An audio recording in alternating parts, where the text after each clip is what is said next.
കേന്ദ്രമന്ത്രി സുരേഷ് ഗോപി അപമാനിച്ചു വിട്ട കൊച്ചുവേലായുധനും കുടുംബത്തിനും തണലൊരുക്കി സിപിഐഎം. പാർട്ടിയുടെ ജില്ലാ നേതൃത്വം 75 ദിവസം കൊണ്ട് നിർമ്മിച്ചു നൽകിയ വീടിന്റെ താക്കോൽദാനം സംസ്ഥാന secretary M V Govindan master നിർവഹിച്ചു. തൃശൂർ പുള്ളിൽ നടന്ന കലുങ്ക് സംവാദത്തിൽ സുരേഷ് ഗോപി അപമാനിച്ചു വിട്ടപ്പോൾ ഒടുങ്ങാത്ത സങ്കടത്തോടെയാണ് കൊച്ചുവേലായുധൻ മടങ്ങിയത്. സുരക്ഷിതമായി കയറിക്കിടക്കാൻ ഒരു വീടിന് വേണ്ടിയാണ് വേലായുധൻ കേന്ദ്രമന്ത്രിയെ സമീപിച്ചത്. എന്നാൽ വേലായുധൻ നൽകിയ നിവേദനം തുറന്നു നോക്കുക പോലും ചെയ്യാതെ സുരേഷ് ഗോപി അപമാനിച്ചു വിട്ടു.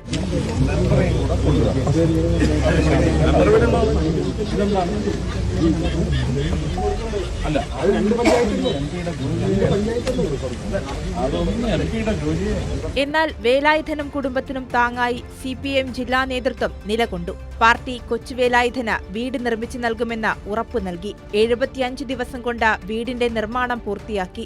സംസ്ഥാന secretary M V Govindan master വേലായുധനും കുടുംബത്തിനും താക്കോൽ കൈമാറി. തുടർന്ന് നടന്ന പൊതുയോഗം ഗോവിന്ദൻ മാസ്റ്റർ ഉദ്ഘാടനം ചെയ്തു. സുരേഷ് ഗോപിയുടെ മനോഭാവം ബ്രാഹ്മണ്യത്തിന്റേതാണെന്ന് ഗോവിന്ദൻ മാസ്റ്റർ പറഞ്ഞു. ചടങ്ങിൽ ജില്ലാ secretary K V Abdul Khader അധ്യക്ഷത വഹിച്ചു.